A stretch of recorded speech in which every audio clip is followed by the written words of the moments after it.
Hello viewers, welcome to ప్రేమ కథల ప్రపంచం. Story కనుక నచ్చినట్లయితే లైక్ చేసి చిన్న కామెంట్ పెట్టండి.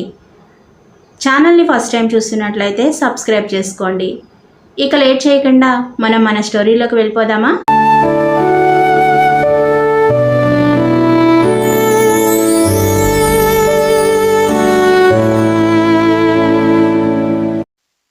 హలో వ్యూవర్స్, వెల్కమ్ టు ప్రేమ కథల ప్రపంచం.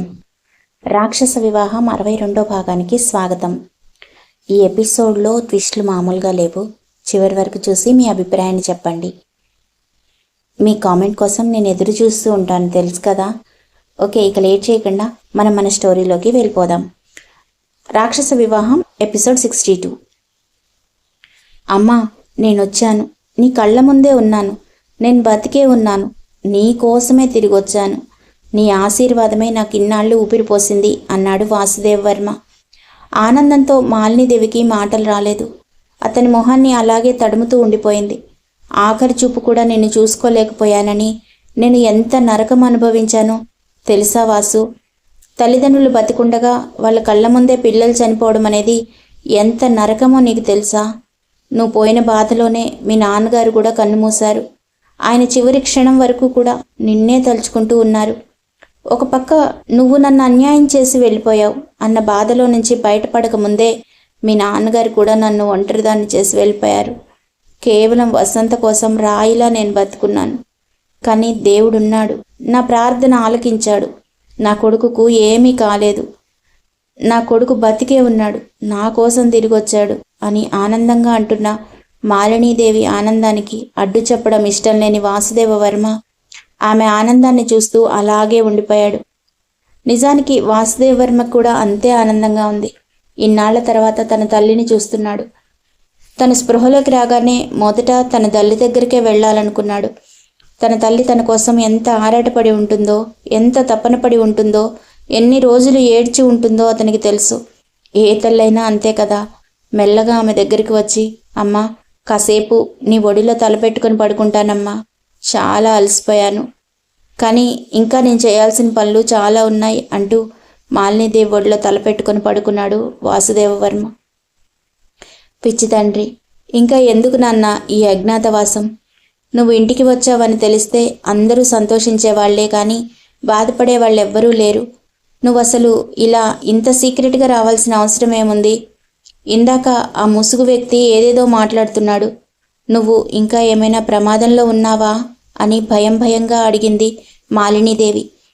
అవునమ్మా, నాది యాక్సిడెంట్ కాదు, ప్రీ ప్లాన్డ్ మర్డర్.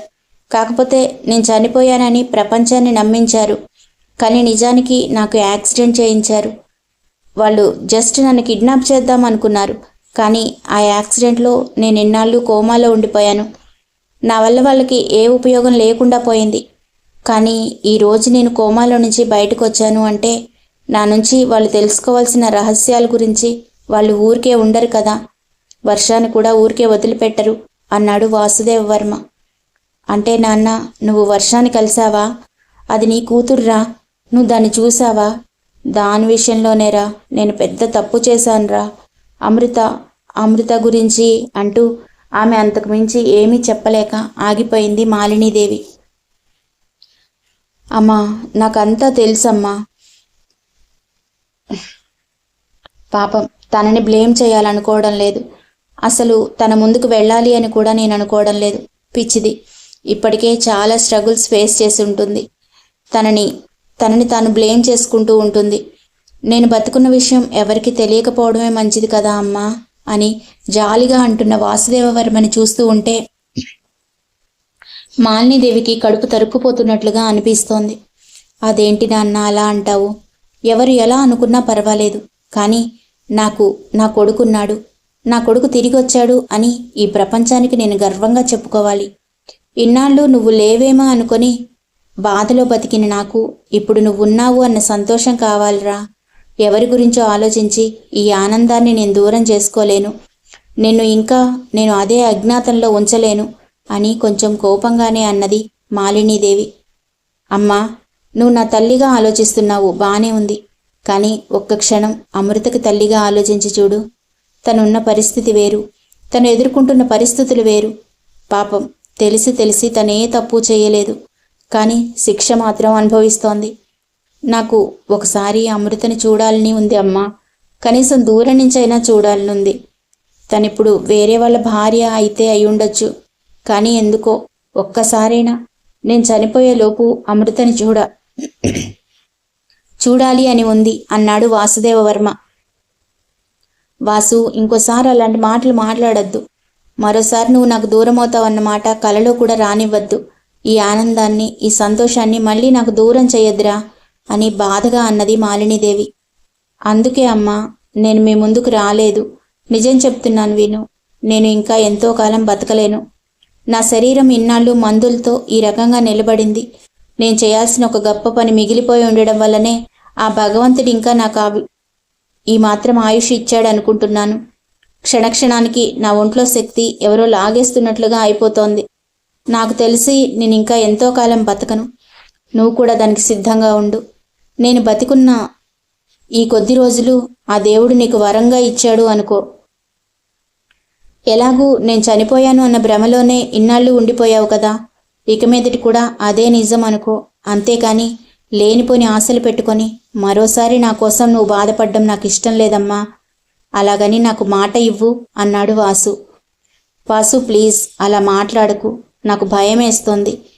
ఇప్పుడే ఎంతో సంతోషంగా ఈ ప్రపంచంలో నాకంటే అదృష్టవంతురాలే లేదు అనుకున్నాను. కానీ నువ్వు ఇలా మాట్లాడుతుంటే నాకంటే దురదృష్టవంతురాలు లేదనిపిస్తోందిరా అన్నది మాలినీదేవి. అన్నీ తెలిసిన దానివి, ఇంత జీవితాన్ని చూసిన దానివి. మరణం అనేది ఏ జీవికైనా సహజం. కానీ నీ కొడుకు అలా చనిపోవడం లేదు. తన మరణానికి ఒక అర్థాన్నిచ్చి మరీ చనిపోబోతున్నాడు. అది ఈ రోజా రేపా అనేది ఆ భగవంతుడి చేతుల్లోనే ఉంది. ఉన్న కొద్ది రోజులు మాత్రం నాతో పాటు నువ్వు కూడా సంతోషంగా ఉండు. మీ అందరి దుఃఖాన్ని చూడడానికి కాదమ్మా నేను మళ్ళీ మృత్యువుతో పోరాడి మరీ బతికి వచ్చింది. మీ అందరూ సంతోషంగా ఉంటే చూడాలి అంటూ మాలినీదేవి కళ్ళు తుడిచాడు వాసుదేవవర్మ. నెమ్మదిగా మాలినీదేవి కూడా వాస్తవాన్ని అంగీకరించడానికి తన మనసుని సిద్ధం చేసుకుంది. సరే నాన్న, నువ్వు చెప్పింది నిజమే. ఎవరమూ శాశ్వతం కాదు. ఒకవేళ నీకంటే ముందే నేనే వెళ్ళిపోవచ్చేమో. భగవంతుడిని నేను కూడా అదే కోరుకుంటాను. ఏది ఎలా జరుగుతుందో, ఏ క్షణం ఎలా ఉంటుందో ఎవరికీ తెలియదు. కానీ ఉన్న కొన్ని రోజులు నువ్వు నాతోటి ఉండరా. ఇక మళ్ళీ ఆ అజ్ఞాతవాసాలు మనకొద్దు. నువ్వు మళ్ళీ నన్ను విడిచి వెళ్ళిపోవద్దు. దానికి నేను ఒప్పుకోను అన్నది మాలినీదేవి. నేను చేయాల్సిన ఒక చిన్న పని మిగిలిందమ్మా. నేను కనుక వెనక్కి వెళ్ళకపోతే అక్కడ ఒక ప్రాణం రిస్క్లో పడుతుంది. తనని తప్పించి నేను వెనక్కి తిరిగి వస్తాను. ఖచ్చితంగా ఈ కొద్ది రోజులు నీతోటే ఉంటాను అని మాలినీదేవికి ప్రామిస్ చేశాడు వాసుదేవవర్మ. ఆ తర్వాత మాలినీదేవి ఏం చేయాలో వాసుదేవవర్మ కొన్ని విషయాల గురించి ఆమెతో డిస్కస్ చేశాడు. చెప్పమ్మా, నేను చెప్పినట్లు చేస్తావు కదా. ఇది చాలా ప్రమాదంతో కూడుకున్న గేమ్. ఇందులో ఎలాగూ నా ప్రాణాలు రిస్క్లోనే ఉన్నాయి. కానీ మీరందరూ సేఫ్గా ఉండాలి. నేను చెప్పినట్లుగా వర్షాని వాళ్ళ ఇంటికి పంపించేసాయి. అక్కడ తను సేఫ్గా ఉంటుంది. ఇక నేను బయలుదేరుతానమ్మా అని చెప్పాడు వాసుదేవవర్మ. తప్పకుండా నువ్వు చెప్పినట్లే చేస్తాను నాన్న. కానీ నువ్వు జాగ్రత్త, త్వరగా నా దగ్గరికి వచ్చేయిరా అని దీనంగా మొహం పెట్టి అడిగింది మాలినీదేవి.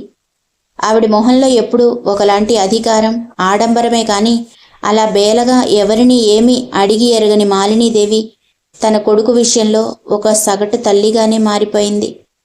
వదల్లేక మాలినీదేవిని వదిలిపెట్టి ఆ గది నుంచి బయటికి వచ్చాడు వాసుదేవవర్మ. అతను అక్కడి నుంచి బయటికి వచ్చిన తర్వాత ఒక 4 అడుగులు వేసి వర్ష గదిలోకి వెళ్ళబోతాడు అనగా ఒక చెయ్యి బలంగా అతని చేతిని పట్టుకొని అక్కడ పక్కనే ఉన్న వేరే గదిలోకి లాక్కొని తీసుకుపోయింది. ఇక మరోపక్క గుడి నుంచి ఇంటికి వచ్చిన దగ్గర నుంచి అమృత పరిస్థితి అస్సలు బాలేదు. పదే వర్ష పేరు కలవరిస్తూ తీవ్రమైన డిప్రెషన్కి గురవుతోంది అమృత. ఎన్నిసార్లు ఎంతమంది నచ్చజెప్పడానికి ప్రయత్నం చేసినా ఆమె తన మైండ్లో వర్ష అన్న మాటల్ని కానీ వర్ష చూసిన చూపుని కానీ తీసేయలేకపోతోంది. ఆమె రిలాక్స్గా ఉండడానికి సూర్య ఇంజెక్షన్ చేసినా కానీ అవేవి ఆమె మీద ప్రభావం చూపించడం లేదు. ప్రతి 10 నిమిషాలకు ఒకసారి ఉలిక్కిపడి లేచి, వర్ష వచ్చిందా, నా దగ్గరికి వర్ష వస్తుందా, నన్ను నన్ను అమ్మ అని పిలుస్తుంది అని చెప్పారు కదా, కానీ గుడిలో తను నన్ను అమ్మ అని పిలవలేదు చూసారా అని నారాయణని అడుగుతోంది అమృత. అమృత, కొంచెం ఓపిక పట్టు, కొద్ది రోజుల్లో వర్ష ఇంటికి వచ్చేస్తుంది, నువ్వు అనవసరంగా స్ట్రెస్ ఫీల్ అవ్వద్దు అని ఆమెకి ఎంత నచ్చ చెప్పడానికి ప్రయత్నం చేసినా అమృత అప్పటికి తల ఊపి పడుకుంటోంది. కానీ మరో 10 నిమిషాల తర్వాత యథావిధిగా లేచి అదే మాట పదే పదే మాట్లాడుతోంది. ఆ ఇంట్లో వాళ్ళందరూ కూడా అమృత పరిస్థితి చూసి బాధపడ్డం తప్పితే ఆ సమయంలో ఏమీ చేయలేమని సైలెంట్గా ఉండిపోయారు. అమృత మధ్యరాత్రి అవుతూ ఉండగా లేచి తన మంచం మీద కూర్చొని మళ్ళీ తిరిగి వర్ష వచ్చిందా, వర్ష వస్తుందన్నారు కదా, తీసుకొని వచ్చారా అని అమాయకంగా అడుగుతోంది. అప్పుడు ఆర్య లోపలికి వెళ్ళాడు. అత్త, నేను వర్షాన్ని తీసుకొని వస్తాను, రేపు ఉదయం తెల్లవారుగానే వర్ష మన ఇంట్లో నీ కళ్ళ ముందుంటుంది, నిజంగా చెప్తున్నాను అని అన్నాడు ఆర్య. నువ్వు చెప్పావంటే నాకు నమ్మకం కలుగుతుంది ఆర్య, కానీ తను వస్తుందంటావా, తనని నేను చాలా బాధ పెట్టాను కదా, నన్ను క్షమిస్తుందంటావా అని అపనమ్మకంగా అడుగుతున్న అమృతని చూస్తూ ఉంటే నిజంగానే అందరికీ కళ్ళ నీళ్ళొచ్చేశాయి. అత్త, ఇంకేమీ ఆలోచించకు, నేను మాటిచ్చానంటే ఖచ్చితంగా తన్ని తీసుకొస్తాను కదా, నీకు కూడా ఆ విషయం తెలుసు కదా, నా మాట మీద నీకు నమ్మకం లేదా అన్నాడు ఆర్య. ఆర్య, నువ్వు మాటిచ్చావంటే ఖచ్చితంగా చేస్తావు, నాకు ఆ నమ్మకం ఉంది, ఖచ్చితంగా నా బిడ్డ నా దగ్గరికి వచ్చేస్తుంది, ఇక నేను నిశ్చింతగా ఉండొచ్చు అని అంటూనే కాన్షియస్లో నుంచి తప్పుకుంటున్న అమృత బీపీ చెక్ చేసిన సూర్య, బీపీ బాగా డౌన్ అయిపోతోంది, మనం త్వరగా ఏదైనా స్టెప్ తీసుకోవాలి ఆర్య, ఒకసారి వర్షకి కాల్ చేసి కనీసం అమృతతోటి మాట్లాడించొచ్చు కదా అన్నాడు సూర్య. ఇది కరెక్ట్ టైం కాదు కదా సూర్య, ఇప్పటికే అర్ధరాత్రి అయింది, తను పడుకొని ఉంటుంది, లేదా ఈ టైం అప్పుడు మనం ఫోన్ చేస్తే కంగారు పడుతుంది, నేను మార్నింగ్ వెళ్ళి తన్ని తీసుకొని వస్తాను, ఎవరు ఆపినా ఇక నేను వెయిట్ చేయాలి అనుకోవడం లేదు, ఈ ఒక్క రాత్రికి తను డీప్ స్లీప్లో ఉండేలాగా ఏదైనా మెడిసిన్ ఇవ్వు అని రిక్వెస్టింగ్గా అడిగాడు ఆర్య. ఆర్య చెప్పింది కూడా కరెక్టే అనిపించడంతో సూర్య అమృతకి ప్రశాంతంగా నిద్రపోవడానికి యాంగ్జైటీ తగ్గడానికి ఒక ఇంజెక్షన్ చేయడంతో అమృత ప్రశాంతంగా పడుకుంది. కానీ మూసుకున్న కనురెప్పల వెనకాల వర్ష రూపాన్ని ఎవరు మాత్రం ఆపగలరు, ఎవరు మాత్రం తీసేయగలరు, ఆమె మనసులో జరుగుతున్న సంఘర్షణని ఎవరూ తీసేయలేరు కదా. ఇక మరోపక్క వాసుదేవవర్మని వేరే గదిలోకి లాగిన వ్యక్తి ఎవరో కాదు, ఆదిత్యవర్మ. ఆదిత్యవర్మని చూడగానే వాసుదేవవర్మ ఒక్కసారి నిలువెల్లా వణికిపోయాడు. అతను ఆ టైంలో అక్కడ ఉంటాడని, తనని చూస్తాడని, తననలా పట్టుకుంటాడు అని అస్సలు ఊహించలేదు. వాసుదేవవర్మ ఏదో మాట్లాడదామని నోరు తెరిచేలోపే అతని నోరు గట్టిగా మూసేసి ఆ గదిలో ఉన్న కిటికీలన్నీ క్లోజ్ చేసేసి వాసుదేవవర్మ ఎదురుగా వచ్చి నిలబడ్డాడు ఆదిత్యవర్మ. అలా నిలబడగానే వాసుదేవవర్మ అతని వైపు చూసి, ఛీ నీచుడా, డబ్బు కోసం నువ్వు అమ్ముడుపోయిందే కాక నన్ను ఇన్నాళ్ళు నా వాళ్ళకి దూరం చేస్తావా, అసలు నిన్ను స్నేహితుడు అని ఎంతగా నమ్మాను, దానికి నువ్వు ఇచ్చే ప్రతిఫలం ఇదా అని కోపంగా అన్నాడు వాసు. ఆదిత్యవర్మ ఎంత మాత్రం వాసుదేవవర్మ ఊహించినట్లుగా అతన్ని గట్టిగా కౌగలించుకొని, వాసు ఎలా ఉన్నావురా, ఎన్నాళ్ళయిందిరా నిన్నిలా చూసి, అసలు నన్ను వదిలిపెట్టి ఎలా వెళ్ళాలనిపించిందిరా అని గట్టిగా ఏడ్చేశాడు ఆదిత్యవర్మ. అతని నుంచి అలాంటి స్పందన వాసుదేవవర్మ అస్సలు ఊహించలేదు. ఛీ, ఎందుకురా ఈ నాటకాలు, నువ్వు నా దగ్గరికి వచ్చి వాగిన వాగుడంతా నేను వినలేదనుకుంటున్నావా, ఇన్నాళ్ళు నన్ను రహస్యంగా ఉంచి నువ్వు చేసిన పనులన్నీ నాకు తెలియదనుకుంటున్నావా అని కోపంగా అన్నాడు వాసుదేవవర్మ. ఆదిత్యవర్మ నిస్సహాయంగా వాసుదేవవర్మ ముందు కింద కూర్చుండిపోయి, నీకు అది మాత్రమే తెలుసురా, నీ ప్రాణాలు కాపాడుకోవడానికి, నిన్ను ఆ దుర్మార్గుల బారి నుంచి కాపాడుకోవడానికి నేను పడిన తాపత్రయం నీకేమాత్రం తెలీదు. ఇప్పుడు నీకు మాత్రమే కాదు, నువ్వు ఇలా బయటకొచ్చావు అని ఆ దుర్మార్గులకు తెలిసిపోయిందిరా, ఇప్పుడు మన కుటుంబం మొత్తం ప్రమాదంలో ఉంది అన్నాడు ఆదిత్యవర్మ. ఏంట్రా నువ్వు మాట్లాడేది, ప్రమాదం ఏదైనా ఉంది అంటే అది నీ వల్లే కదా, మళ్ళీ కొత్త కథలు ఏమన్నా చెప్పాలనుకుంటున్నావా, ఇదో కొత్త నాటకం మొదలుపెట్టావా అని కోపంగా అన్నాడు వాసుదేవవర్మ. అయ్యో వాసు, నేను చెప్పేది వినరా, నీకు తెలిసింది కొంతవరకే, ఒక్క నిమిషం కూర్చుంటే నేను వివరంగా చెప్తాను. అసలు దోషులెవరో తెలుసుకున్న తర్వాత, అసలు నేను చంపాలని ప్రయత్నం చేసింది ఎవరో తెలుసుకున్న తర్వాత, అసలు మన శత్రువులెవరో తెలుసుకున్న తర్వాత నువ్వేమైనా నిర్ణయం తీసుకో. నేను నీ ముందే ఉన్నాను కదా. కావాలంటే ఇదిగో ఈ కత్తి తీసుకో, ఈ క్షణమే నన్ను పొడి చేసేయి. లేకపోతే ఇదిగో ఈ గన్ తీసుకో, నన్ను కాల్చి పడేసేయి. ఏ ప్రాబ్లం ఉండదు కదా. నేనే నీకు శత్రువుని అని అనుకుంటే నువ్వు ఈ క్షణం ఏం చేసినా నేను భరిస్తాను. కానీ ఒక్క క్షణం నువ్వు ఏ నిర్ణయమైనా తీసుకునే ముందు ఒక్కసారి నేను చెప్పే మాట వినరా అన్నాడు ఆదిత్యవర్మ. నా నుంచి ఆ సీక్రెట్ ఏదో తెలుసుకోవడానికి కదరా నువ్వు ఈ నాటకమంతా ఆడుతున్నావు? ఎంతకి కుదిరిందిరా బేరం? ఎంతకి తాకట్టు పెట్టావురా నా వ్యక్తిత్వాన్ని? ఎంతకు అమ్ముకున్నావురా మన కుటుంబ గౌరవాన్ని అని కోపంగా అడిగాడు వాసుదేవవర్మ. వాసు, నేనిప్పుడు నిన్ను ఆ సీక్రెట్ గురించి అడిగానా? పోనీ నువ్వు కనపడగానే నిన్ను నీ మీదేమైనా అటాక్ చేశానా? నిన్ను మళ్ళీ తిరిగి తీసుకెళ్లి బంధించానా? ఇవన్నీ నాకు ఎంతసేపు పనిరా. కానీ ఇవన్నీ చేయకుండా నేను ఈ గదిలోకి ఎందుకు తీసుకొచ్చానో ఒకసారి ఆలోచించు. ఒకసారి ఈ గదిని పరిశీలనగా చూడరా అన్నాడు ఆదిత్యవర్మ. అప్పుడు చూశాడు వాసుదేవవర్మ ఆ గది. ఆ ఇంట్లో ఎవరికీ కనిపించని చాలా సీక్రెట్గా ఉండే ఒక ప్రదేశం. అది కేవలం ఆదిత్యవర్మకి, వాసుదేవవర్మకి మాత్రమే తెలిసిన ఒక అండర్ గ్రౌండ్లో ఉండే ఒక గది. అసలు ఆ ఇంట్లో అలాంటి గది ఉంటుంది అన్న సంగతి ఆ ఇంట్లో వాళ్ళకు కూడా ఎవ్వరికీ తెలియదు. అది కేవలం ఆదిత్యవర్మకి, వాసుకి మాత్రమే తెలుసు. నిజానికి వాసుదేవవర్మ తన సీక్రెట్ ఫార్ములా దాచిపెట్టిన గది కూడా అదే. దాని పాస్వర్డ్ కూడా ఆదిత్యకి, వాసుకి తప్ప ఇంకెవ్వరికీ తెలియదు. అది చూసిన వెంటనే ఒక్కసారిగా షాక్ అయ్యాడు వాసుదేవవర్మ. నువ్వేం మాట్లాడుతున్నావు ఆది అని కొంచెం సాఫ్ట్గా ఉన్న వాయిస్ తోటి అడిగాడు వాసుదేవవర్మ. ఆది, ఎన్నాళ్ళయింది ఇంత తీయగా పిలిచావురా. నీ నోట్లోంచి ఈ మాట వింటాను అని నేను ఈ జన్మలో అనుకోలేదు. నిన్ను కాపాడుకోవడానికి నేను చెయ్యని ప్రయత్నాలే లేవు వాసు. కానీ అసలు శత్రువులు ఎవరో తెలుసుకుంటే నువ్వు కూడా నమ్మవు తెలుసా. వాళ్ళు నన్ను అప్రోచ్ అయ్యిందాకా నేను కూడా నమ్మలేదు. నువ్వు కోమాలోంచి బయటకు వస్తే వాళ్ళ నుంచి నీకు ఎంత ప్రమాదమో తెలిసి ఇన్నాళ్ళు నేను వాళ్ళకి సహకరిస్తున్నట్లుగా నాటకం ఆడానురా అంటూ జరిగిన విషయాలన్నీ ఒకటొకటిగా ఆదిత్యవర్మ చెబుతూ ఉంటే వాసుదేవవర్మ పిడికిళ్ళు బిగుసుకున్నాయి. మొత్తం పూర్తిగా విన్న తర్వాత, అయితే ఇప్పుడు ఏం చేద్దామంటావురా అని అడిగాడు వాసుదేవవర్మ. నువ్వు స్పృహలోకి వచ్చావు అన్న విషయం వాళ్ళకి తెలిసేలోగానే మనం చేయాలనుకున్న పని మొత్తం పూర్తి చేయాలి. దానికి నేను పూర్తిగా సహకరిస్తాను. నువ్వు నన్ను కూడా నమ్మాల్సిన అవసరం లేదురా. నీ చేతుల మీదుగానే అంతా జరిపిస్తాను. ఈ ఒక్క విషయం మాత్రం నన్ను నమ్ము ప్లీజ్ అంటూ వాసుదేవవర్మని గట్టిగా హగ్ చేసుకున్నాడు ఆదిత్యవర్మ. సారీరా, ఇన్ని సంవత్సరాలు నీతో ఫ్రెండ్షిప్ చేసి కూడా నిన్ను అపార్థం చేసుకున్నాను. స్నేహితుడంటే నిజంగానే ఇలాగే ఉండాలి. నాకు నీలాంటి స్నేహితుడున్నందుకు చాలా గర్వంగా ఉంది అంటూ కళ్ళనీళ్లతో అన్నాడు వాసుదేవవర్మ. ఈ జీవితం నువ్వు పెట్టిన భిక్షరా. నీకు ద్రోహం చేస్తానని ఎలా అనుకున్నావురా ఫూల్.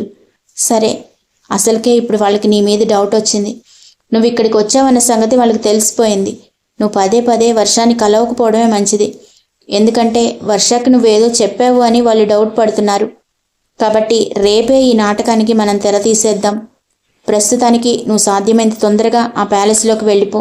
నేను రేపొచ్చి నిన్ను కలుస్తాను, సరేనా అన్నాడు ఆదిత్యవర్మ. ఓకేరా, వెళ్తున్నాను. నిన్ను నమ్మి వెళ్తున్నాను. నా కూతురు జాగ్రత్త, అమ్మ జాగ్రత్త అని చెప్పి అక్కడి నుంచి ఆ పాత భవంతిలోకి వెళ్ళిపోయాడు వాసుదేవవర్మ. వాసుదేవవర్మ వెళ్తున్న వైపే నిస్సహాయంగా చూస్తూ ఉండిపోయాడు ఆదిత్యవర్మ. ఈ పని పూర్తయిందాక మనకి ఈ అజ్ఞాతవాసం తప్పదురా అని తనలో తనే అనుకున్నాడు ఆదిత్యవర్మ. మరుసటి రోజు తెల్లవారుతూనే వేద కారు తీసుకొని వల్లభనేని నిలయానికి వెళ్ళింది. ఆల్రెడీ ఆమె అక్కడికి వచ్చి పోతూ ఉండడంతో గేట్ దగ్గర ఉన్న వాచ్మెన్ కూడా ఆమెను ఆపలేదు. నేరుగా ఆమె లోపలికి వెళ్ళి అక్క అక్క అని కింద నుంచే పిలిచింది. అప్పటికే వర్ష లేచి ఉండడంతో వేద పిలుపులు విని ఈ టైంలో వేద ఎందుకు వచ్చింది, అది కూడా ఇంత పొద్దున్నే ఎందుకు వచ్చింది అని ఆశ్చర్యంగా వర్ష కిందకు దిగి వచ్చింది. వేదతో పాటు ఆ ఇంట్లో ఉన్న మిగతా వాళ్ళు కూడా కిందకు దిగి వచ్చారు. వేద వర్షాన్ని చూడగానే అక్క ప్లీజ్ నాతో నువ్వు మన ఇంటికి రావాలి, ఇప్పుడే రావాలి, చాలా అర్జెంట్ అని కంగారుగా అడిగింది వేద. ఏమైంది వేద, ఎందుకలా కంగారు పడుతున్నావు? ఎవరికైనా ఏమైనా జరిగిందా అని కంగారుగా అడిగింది వర్ష. అక్క, ఎవరికి ఏదీ జరగకూడదు అనే నిన్ను బతిమిలాడుతున్నాను, ప్లీజ్ నన్ను అర్థం చేసుకో. ఇంతకు మించి నేనేమి చెప్పలేను. నువ్వు అర్జెంటుగా మన ఇంటికి వచ్చేసేయాలి అని మరోసారి అడిగింది వేద. వేద, నువ్వేదో పొరపాటు పడుతున్నట్టున్నావు. నేను ఆ ఇంటికి వస్తే చాలా ప్రాబ్లమ్స్ వస్తాయి. అందరూ బాధపడతారు. నన్ను ఇలాగే ఉండనివ్వు ప్లీజ్ అన్నది వర్ష. అంతకుముందే మాలినీదేవి ఆర్యకి ఫోన్ చేసి వచ్చి అర్జెంటుగా వర్షాని ఇంటికి తీసుకువెళ్ళమని చెప్పింది. ఎందుకంటే వర్షకి అక్కడ సెక్యూరిటీ లేదు అన్న సంగతి రాత్రే ఆమెకు అర్థమైంది. అందుకే ఆర్యకి ఫోన్ చేసి విషయం చెప్పింది. ఆర్య కూడా ఫోన్లో వాసుదేవ్ వర్మ వర్ష ఇద్దరూ మాట్లాడుకుంటున్న మాటలు ఆల్రెడీ విని ఉన్నాడు కాబట్టి చాలా ఫాస్ట్గా వేద వచ్చిన 10 నిమిషాలకే ఆర్య కూడా ఆ ఇంట్లోకి ఎంట్రీ ఇచ్చాడు. ఆర్య కూడా వర్ష దగ్గరికి వచ్చి, అవును వర్ష, నేను కూడా నిన్ను తీసుకెళ్ళడానికే వచ్చాను, బయలుదేరు అని అన్నాడు. కానీ వర్ష వాళ్ళిద్దరూ కలిసి వచ్చారేమో అనుకున్న భ్రమలో ఉండిపోయింది. ఒకవేళ వాళ్ళ పెళ్లికి తనను కూడా తీసుకెళ్ళాలి, ఇంకా తను పెట్టాల్సిన సంతకాలు ఏమైనా ఉన్నాయేమో, వాటి కోసం వచ్చారేమో అన్న భ్రమలో ఉండిపోయింది వర్ష. అందుకే చూడండి ఆర్య గారు, మీరు ఎక్కడ సంతకం పెట్టమంటే అక్కడ సంతకం పెడతాను. మీ జీవితానికి నేను అడ్డం రాను అని ఆల్రెడీ చెప్పాను. అక్కడ మీ అత్తయ్య గారు కూడా అదే కోరుకుంటోంది కదా. ఇక మీదట ఆ ఇంటికి నేను రాను, ఇది నా ఫైనల్ డెసిషన్ అని ఖచ్చితంగా చెప్పింది వర్ష. వర్ష, మూర్ఖంగా మాట్లాడుకు, నువ్వు రావాల్సిందే.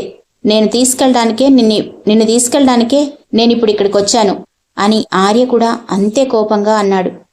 అవునక్క, మేమెందుకు చెప్తున్నానో అర్థం చేసుకో ప్లీజ్, బయలుదేరు.